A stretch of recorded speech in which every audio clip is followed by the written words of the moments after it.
Hi everyone, this is Samyukta Sunil and I'm here on behalf of AllDev 2023, a premier film festival that focuses on stories surrounding the environment and impact storytelling.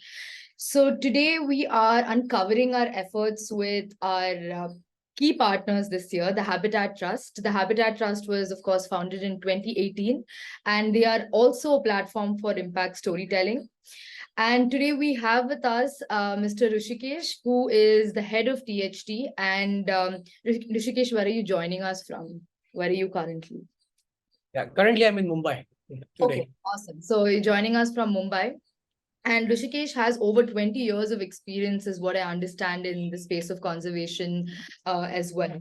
So, Rishikesh, thank you for taking your time out and joining us on this little bit of a get to know THT session. I'm pretty sure, like, we already had a little bit of an introduction on social media, but it's great to hear from the source itself, I'm sure. So, to begin with, what sparked the idea of the Habitat Trust back in 2018? And in the last 5 years, what do you think has changed and what remains the same? Hi. First of all, thank you for having us. And I'm sure it would be great to interact with your audience. So when did the Habitat Trust start? Like you said, it started in 2018 with an idea that our trustees, which is Roshni Nadar Malhotra and Shikhar Malhotra, they're extremely passionate about conservation, wildlife, and things like that, while their day job is running the HCL, the technologies, right? But they understand the current status of affairs as far as environment is concerned. The climate change impact, loss of biodiversity and its impact and things like that. And of course, the Nada family has been doing a lot of philanthropy for decades now. They're one of the leading philanthropists in the country. But they felt that not much attention was being paid to biodiversity loss, especially. So they started this organization with a focus on trying to shift the needle as far as biodiversity conservation was concerned. And with that, they started saying that everybody talks about tigers, elephants, rhinos, and things like that, which is important and should be done. But very little effort or funding goes to the lesser known species, habitats, and things like that. Hence the name, the Habitats Trust. And the focus began in 2018 with lesser known species and critical habitat, but now it's far more holistic, looking at climate change, biodiversity loss, ecological functionality, human well-being, all of those aspects. Right. I think that's very fascinating because it's been a little over, I think it's about a little over 5 years since you guys began. And in this span of time, you've also expanded into 24 states and union territories. And I think that's incredible that that kind of an impact and that kind of a reach and connect, like relatability is there in the audience, right? Which brings me to my next question, which is, the Habitat Trust has always positioned itself so distinctly as a multifaceted organization. It's not that y'all are very linear in your approach towards conservation and impact storytelling, but how does it engage with like the stakeholders of like on different levels for your organization? Yeah. I think it's an excellent question because we've really put a lot of thought into how we wish to go about the approach. We never wanted to become another large organization working on conservation, but in a silo. So the approach is that we bring about a concerted effort for conservation. And that means to leave no stone unturned. So what we actually do is we try to look at what are the gap areas that are there. So say there is gap in funding, we bring in funding. If there is gap in technology, we bring in technology. If there's gap in technical expertise, we bring in technical expertise, and so on and so forth. And to see that we actually work with people who are on the ground and making some meaningful contribution there. And we believe that when multiple people working on the same thing comes together, you will get the compounded effect, right? And that's the area of focus. That's how we spread to 24 states in just 5 years, because we work with a lot of people. So our collaborators could be somebody, a lady from a small, tiny village, to The Indian Navy is a collaborator. We work with the armed forces. We work with Abhinav Bindra Foundations, we work with Abhinav Bindra himself. Uh, so people from an organization from various walks of life. They could be from art, they could be from defense or multiple things, not just purely conservation focused people. Because conservation, we believe, is a not just a multifaceted, multi-dimensional thing, but is also interdisciplinary, transdisciplinary subject. And Yeah. you need expertise from everywhere for people to come together. So that's the idea. We work with a lot of different kinds of stakeholders that we think are crucial in conservation. Yeah. Yeah. And I think I think it stands very true that it bleeds into every aspect of our lives today, especially the kind of times that we live in. I think, as you mentioned, like a lady who's living in a village in rural India to somebody who's in the defense, it's from a micro to macro lens. Like everybody has a part to play in this. And that brings me to the idea of where India is at currently in terms of conservation. What have been your personal findings from ground zero? Oh, it's a difficult one to answer because simply because India is such diverse, and we have central laws, we have state laws and things like that. But if I may dare to, summarize it and say, okay, what's happening and what's not, we have islands of success, Right. right? We have seen some projects, say for example, the Amul Falcon thing that happened in the northeast of India, where today from being hunted to having a thriving population coming there and people enjoying it from a different perspective, not just from a food perspective, globally people coming to it. So we have such examples where at the same time, tiger conservation has really, ensured that the tigers didn't go extinct. Yeah. But if you look at the areas, if you look at the latest assessment that the government has come up with, it says all good things with every however, but, and all of those things, because the habitats are shrinking, the connectivity is getting lost, the quality of forest is getting degraded. Nobody's looking at wetlands, for example. I mean, there are people working on wetlands, but not the same kind of attention is given to wetlands, which are, by the way, the biggest carbon sequester on the planet. And many, many such things. So though there are islands of success here and there, the cumulative impact is we are not making enough dent to either reverse biodiversity loss or address climate change in that sense. I hope that answers the question. It does. But I think personally, it also kind of, a little bit intrigues me to know what would be a comprehensive take on like tackling, or approaching conservationism like today. Yeah. So there is no one formula for that, right? Yeah. You have to be very specific. So at Habitats Trust, what we are trying to do is we are looking at how do you even define conservation? What is the measure of success for a conservation? Are you going to say that if a species came back from a brink of extinction, is that success? Or because, say, for example, tigers have come back from extinction. But does that mean it has achieved in the things that were probably were supposed to do is the ecosystem services? Maybe, maybe not. In some areas, yes, some areas, no, but largely no. So we are looking at ecological functionality. And by that, to put it in a very layman term language, it is to ensure that the ecosystems are big enough and intact enough so that they can function in a way that they give ecosystem services, not just for humans, but for the entire ecosystems and the species and the interactions between biotic, abiotic, like the weather and all of carbon capture and all of those kind of things. So we kind of would like to define it from a lens of ecological functionality. Are we ensuring ecological functionality? How does one get into an ecological functional space? One, globally, only 3% of world's ecosystems are ecologically intact or functional to these things. So 97% is gone. So you need to do multiple things. Where that 3% is, are those 3%, expanded to say 5%, 15%? Can you look at corridors are more important than they ever were? those fast degrading areas, can we restore them back? And it's not just forest restoration, it could be grassland restoration. India is largely a tropical wooded savanna kind of a country, right? So can we bring back these open natural ecosystems?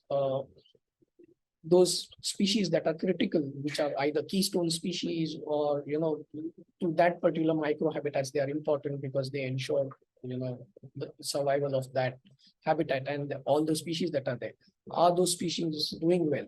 So if you can look at these aspects without forgetting the human aspect of it, that humans are also utilizing it, how do humans benefit from it? Is human well-being taken care of? Not just of the local communities who are there, but also somebody like you, and you are probably sitting in a city, but enjoying the benefits of, having a forest in my backyard where the water is coming, or from 100, for me, 150 kilometers away.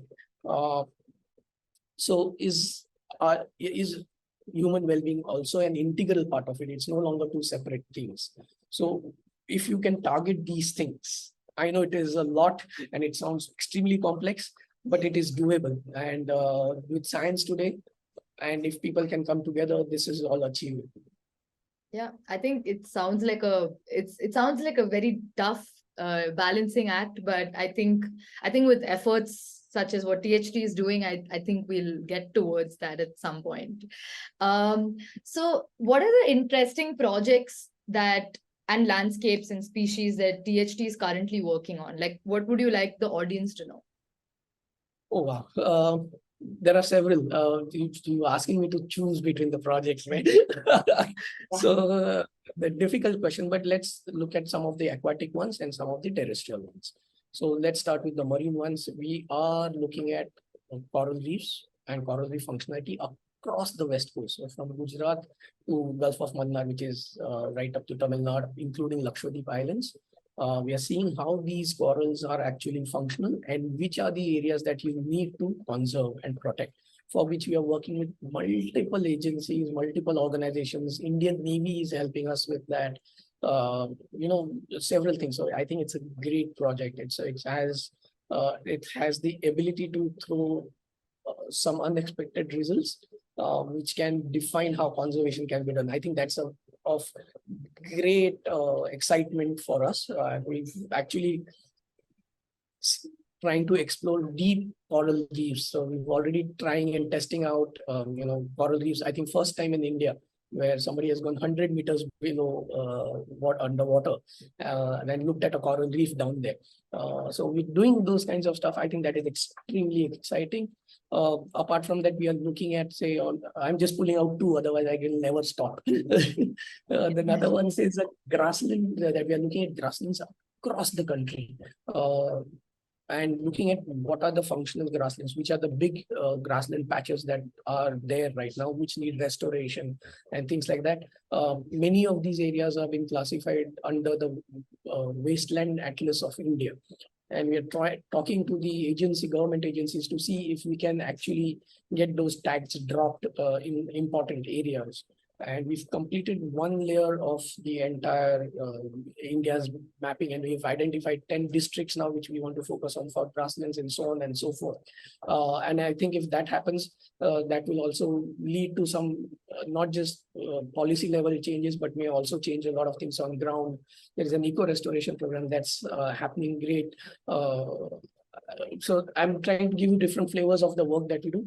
Yeah. Another one is, of course, films.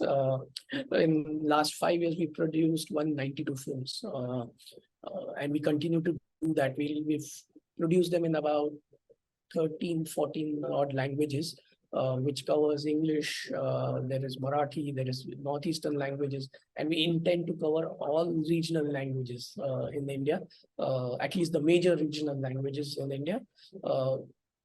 And these are the stories of individuals and conservation species, which otherwise there's no spotlight on them. So there's this group of ladies in Maharashtra who are working on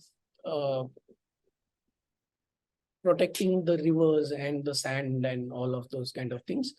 And they have ensured that no sand mining happens there. They've started crocodile tourism there. They've started mangrove tourism there. So such stories are coming out. Somebody whose house is full of bats and is protecting the bats. Some fabulous stories we are covering. Similarly, how to the various cultural aspects of, there is cicada, which is, they called it as the World Cup, football World Cup insect, because it comes out at the same time as the World Cup happens. Those insects. So making stories about those, so that this knowledge is out there. So that is how it is going to be. I mean, these are some of the things. There are many other things that we do on ground, which we are very excited about how those things go out. Yeah, I think that's, when there is so much conversation already happening around very important on-ground work, and then you're utilizing a medium like film to kind of take the message forward to a larger audience. So what role does film play in this, and how do you see it scaling the intent of your organization also? It does multiple things. We don't do awareness just for the sake of awareness, right? These films are targeted, and there are of multiple. So some of them would be 3-minuters, some of them are 40-minuters, and because I think it's not resource and energy efficient enough to just make something and put it out and hope that it will do something. So you have to identify who your audience is, whether that film is targeting any particular, say, policy, or it is targeting any particular on-ground action and things like that. Films are focusing on these aspects, which will lead to maybe inspiring more action of that sort, or nudging a certain kind of an action. Some of the films that we are now trying to make are about the fisheries, and these will be multiple kinds of films that will probably target the fishers, different film on the same issue targeting the consumers of separate film, just documenting the journey of fish and things like that for awareness. So it really depends on what we're trying to achieve with it. Correct. Yeah. And I think one of the core aspects of what you mentioned, like what drives this forward, is what I understand is community, the power of community, right? And because you engage with communities on such a diverse canvas that you have, that is India as a country, you're interacting with communities that people have not interacted with in like ages, or like you haven't heard of it before. So how has the power of community transformed the way that the organization approaches its efforts as well? Yeah, I think it begins by realizing that you don't know everything. And there is a wealth of knowledge out there, which sometimes is recognized by science, and sometimes it is questioned by science, but the knowledge is out there. And the idea is to tap into these. And once you start tapping into it, and you understand the pulse of that knowledge, you become relatable for the community. Yeah. And once you are relatable to the community, your message has far more impact, is what I think.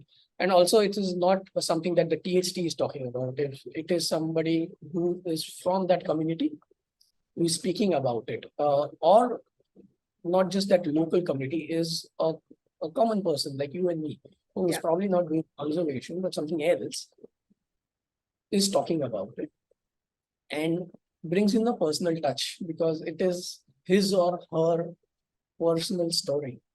And I think that is quite inspiring and powerful in that sense. When you see a young girl's, taking up conservation while going with her life,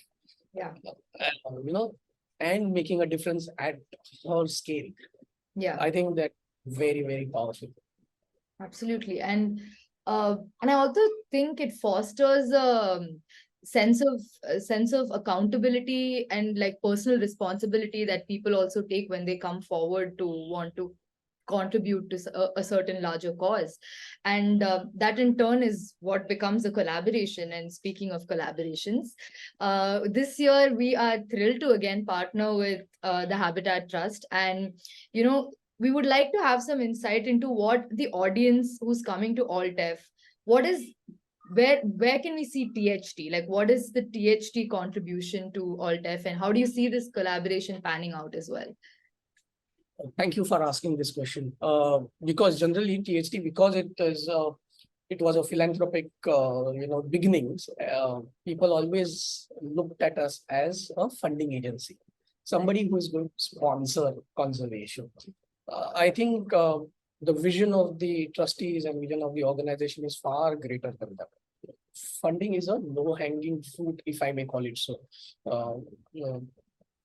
What does THT bring to AltF? And is that one, to say, look, there are stories out there and we are capturing it, and we would like the world to see those stories, because it is not THT stories, it is their stories.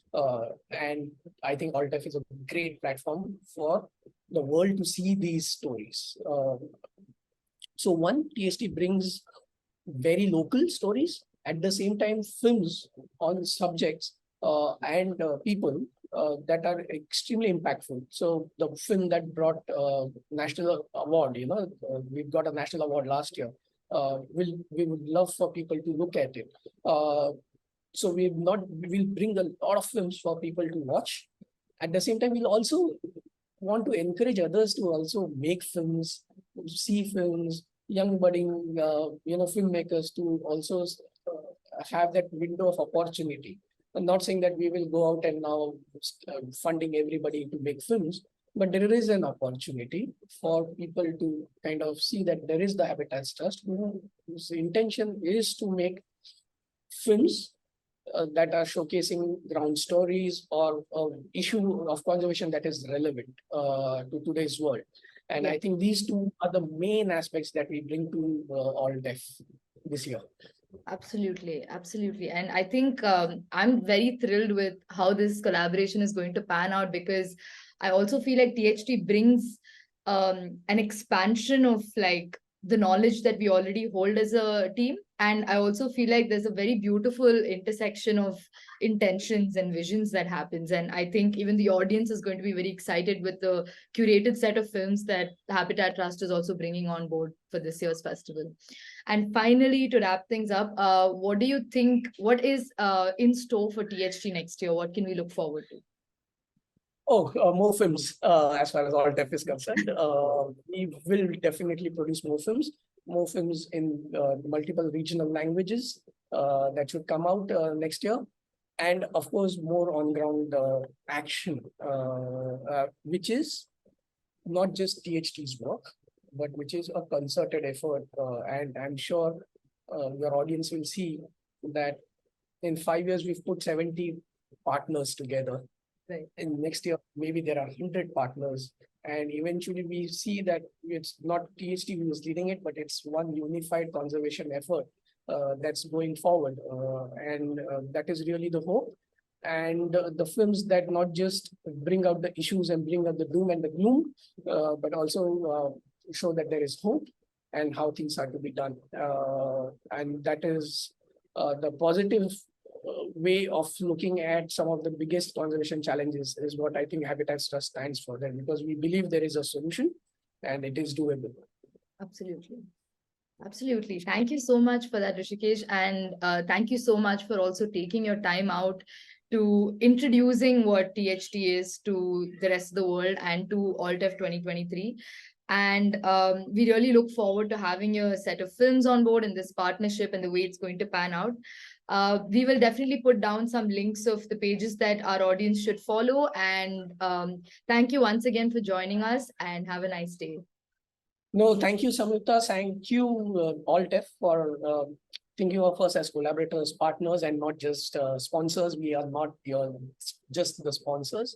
And we are super excited to be in AltF. We would want our films to be screened at AltF Festival. And we're looking forward to interacting with you. Actually, we're very excited to see how this year's alt F films are there, what the world is making. Yeah, Thank you very much for having us once again. absolutely. Thank you.